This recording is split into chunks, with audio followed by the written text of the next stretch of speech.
It is said that the sage and the fool are parallel identities, because the fool does not know anything and the sage knows that they do not know anything. But there is a big difference, and that is the path that has been walked. Today's video is about the self. Yes, and I made the statement, you cannot ever know yourself. This is actually a statement that was made by Allan Watts. So please stay if you would like to examine with me why it is true that we can never know ourselves. Now, this question isn't a new one. Who am I? What am I doing here? There are numerous stories where people has traveled to sages, to the Buddha, to gurus to get an answer on who they are and what they are here for. About a year ago, when I just started my channel, I made a video about knowing the self, or about yourself, and I wrote it as 2 words intentionally, and I was reprimanded. But the reason I did that is because when we talk about the self and knowing the self, there are actually 2 parts to it.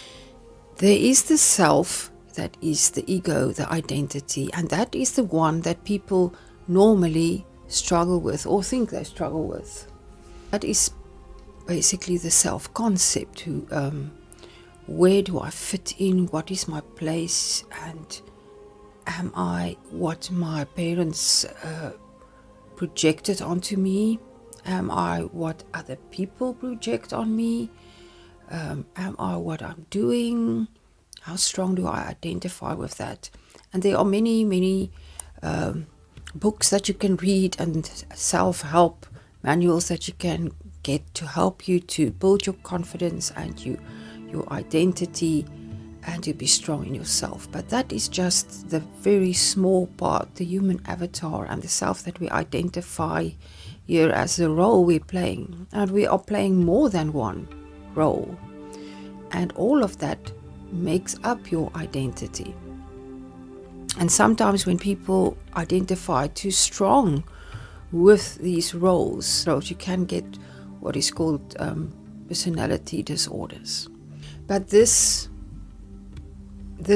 human that we are in this time is in our spirit. It is not our spirit that is in us. So our spirit is much bigger, and our higher self is much bigger. We can't understand it, or we can't fully comprehend it with this mind, this human mind that we have.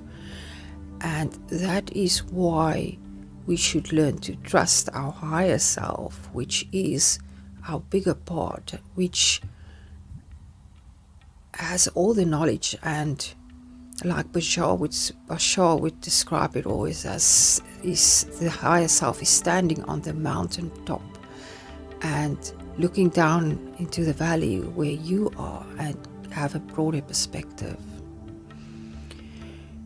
So now you understand you can't really know yourself, because who you are here in this human identity avatar cannot truly understand the bigger self, the higher self, and even then more than that, the universe. Now let's go a bit deeper, because we are not only connected to everything, but we are part of everything. If you look at your body,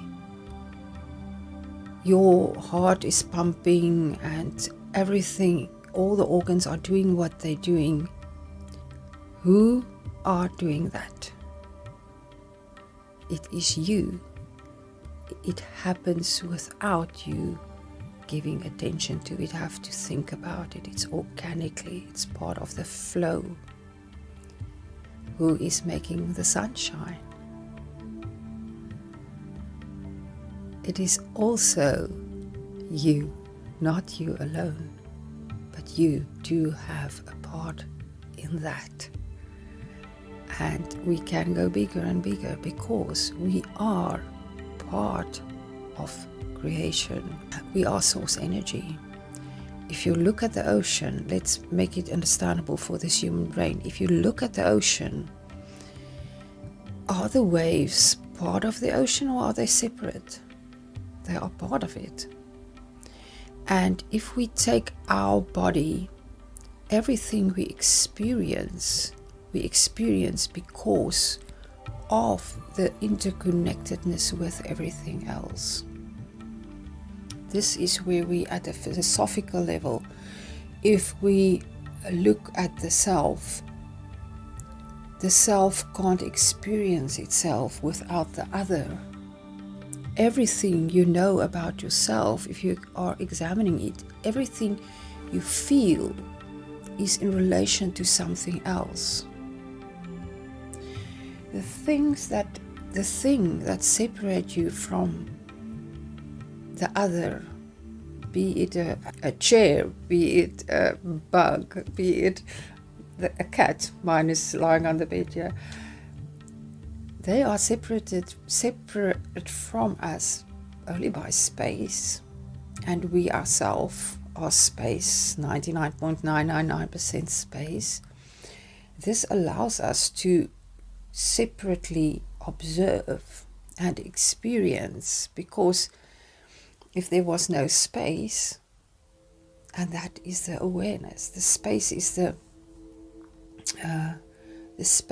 space where energy moves. When we look at the self and we look at the other, that is when we realize that there is no way, if you truly grasp this, in which you can love yourself without loving everything that is defined as other than you.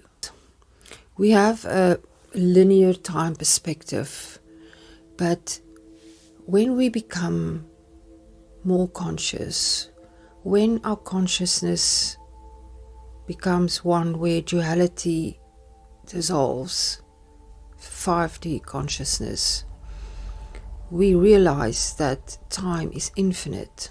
So here I'm seeing the visual of the ouroboros, which is the snake or the dragon who eats its own tail, and there are different interpretations.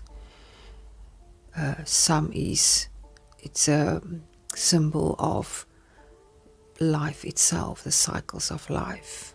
It can also be interpreted, it has been interpreted by some as the self absorbing, eating the self without knowing it is the self, because it has a blind spot, you can't see, and only when it comes to its own head it realizes that and spits it out again. But it's all referring to the cycles, and the cycles are built into everything. The cycle of birth, decay and rebirth.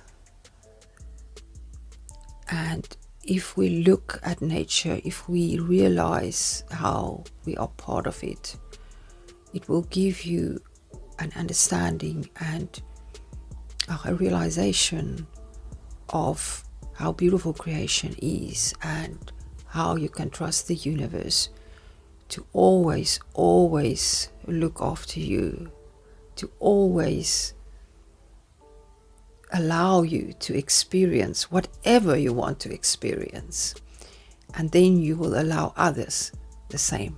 So in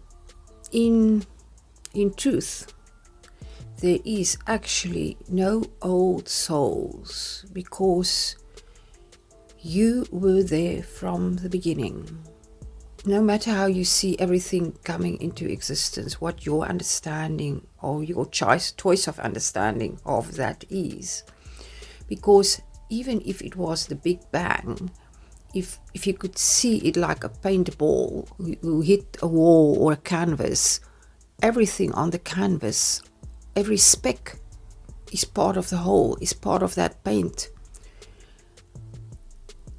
Now, when we talk about old souls, it is the ability to remember more of what you might have experienced, to recall the lives you have lived, the experiences you have had.